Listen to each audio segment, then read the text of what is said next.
Why has the warning not arrived yet? The prophecies give a chilling answer. Welcome, dear brothers and sisters.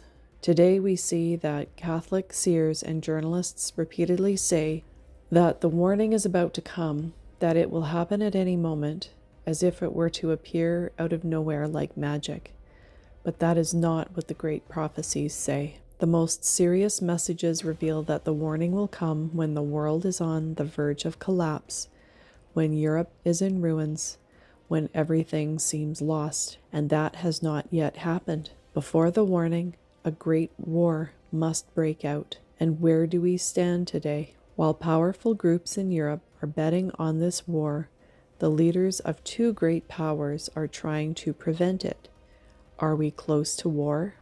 Here we will see how the prophecies say this war will begin.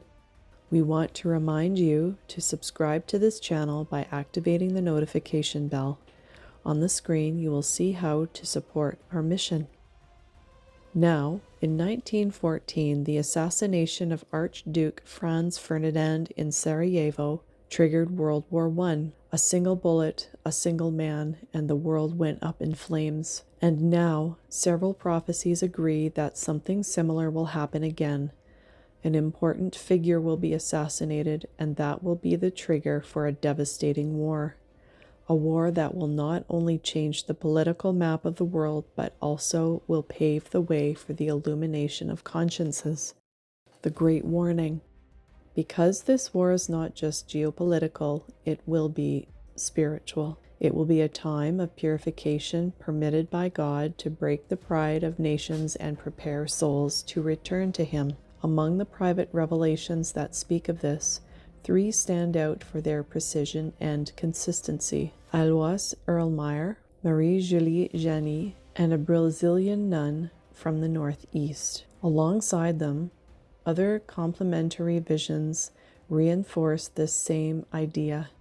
The third secret of Fatima, the messages of Father Oliveira, and ancient European prophecies that describe the collapse following the death of a leader. Let's start with Alois Irlmaier, a German seer from the 20th century whose visions of war were so detailed that they remain chilling even today. He saw the beginning of the war and expressed it clearly. Everything begins with a war in the East. The assassins of the third man are from the Middle East. One has light skin, the other darker. The death of the third man will be the reason, and after that assassination, disaster begins. Large forces march from the east to the west. I see 3 lines of Russian attack crossing Europe. Rome will be destroyed. The Pope will flee among corpses. German cities burn. There is no prior warning. Everything happens suddenly. Irlmaier adds that the war will be short but more destructive than any other. 3 days or 3 weeks, but enough to bring down the old order. He also predicted that before this war, there would be clear signs: a major financial crisis, uncontrolled immigration, religious chaos, moral confusion, and a collapse of values. All of this has already reached its worst point today. Marie-Julie Jahenny, a 19th century French mystic, also predicted a similar chain of events. She spoke of an important figure that would be assassinated and that this event would trigger a revolution in France. A high-ranking figure will be assassinated. Then the revolution will break out. Chaos will take over the nations. The enemies from the east will take advantage and invade. The clergy will be persecuted, churches closed, and the Pope will flee. She also said that governments would fall like houses of clay and that order would completely disappear. She saw that this whole process ends with the 3 days of darkness leading up to the warning, but not everything ends in destruction. She also saw the subsequent spiritual restoration, the arrival of the great monarch, a providential leader sent by God to rebuild Christendom. And we must also mention a nun from northeastern Brazil, whose name remains confidential, and whose messages have been relayed by Luca Gelazio. She too saw the assassination of an important figure in Europe as the trigger for war, and she adds a detail not found in other messages. Poland will be one of the first countries attacked. Then chaos will follow.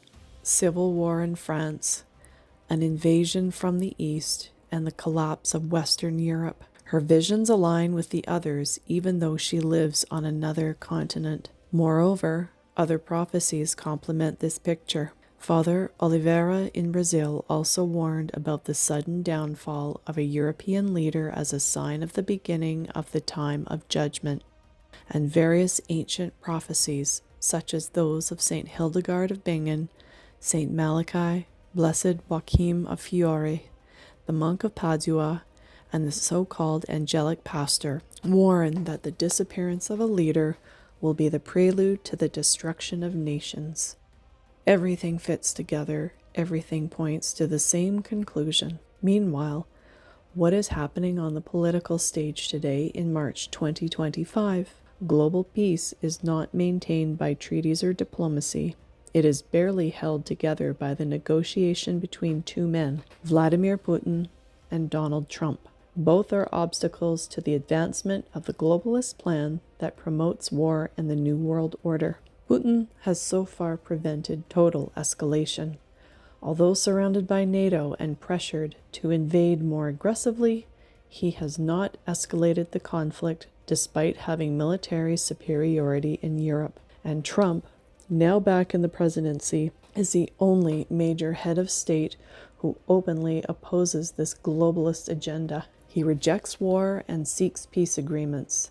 Putin and Trump represent the last barrier before the war, and for that reason they are in the crosshairs. This is objective. There is no value judgment here. What would happen if Putin were assassinated? Russia would fall into an internal crisis. A more radical faction would likely take power. NATO would move quickly, and Russia would respond with full force. War would break out in a matter of days, exactly as described by Irlmaier and the Brazilian nun. And what would happen if Trump were assassinated? Globalism would regain control. Resistance would disappear. Digital control, total surveillance, the dissolution of borders, and the persecution of Christianity would be imposed. And although war with Russia would not be immediate, it would be inevitable, as pressure against Moscow would increase unchecked. So with Putin dead, a lightning war, and with Trump dead, total globalist control and a gradual war. Both paths lead to the same point: collapse, purification, and finally the warning. Because only when the world is at its worst will God intervene. Well, this concludes our review of the most unsettling prophecies of our time. Everything seems to be aligning. Political fragility is high, and a single bullet could change everything. But God is in control, and only He knows when the war will come. Now, if you liked what we have shared and analyzed, please like this video and share it with your friends. We would love to hear your thoughts on what we have discussed. We would be delighted to read your comments. And I would like to ask you, who do you think could be the figure whose assassination would trigger it all? Putin? Trump? Or is it not for this era? Blessings, and may the Lord's will be done. Welcome to Mother in Refuge of the End Times. We are excited to be releasing our 4th book of prayers, introducing our most comprehensive book of prayers to date, entitled My Daily Prayer Book, Hope of a New Heaven and a New Earth. This collection of the most beautiful prayers is dedicated to and inspired by the Queen and Mother of the End Times. As is seen on the cover page, immerse yourself in the profound richness of Catholic tradition with Mother in Refuge of the End Times, My Daily Prayer Book. This meticulously curated collection features prayers for every moment and every occasion, providing spiritual support and inspiration throughout your day. Begin each morning with powerful prayers like the morning offering in the prayer to obtain the grace of all the world's masses. Deepen your devotion with prayers dedicated to the divine will and the Sacred Heart of Jesus. Honor significant moments with consecration prayers, including those to our Blessed Mother, Saint Joseph, in the most Sacred Heart of Jesus. Engage in heartfelt devotions to the precious blood in the Holy Rosary, and find comfort in the timeless supplications to Our Lady. Enhance your spiritual armor with prayers for protection, conversion, reparation in the Holy Trinity.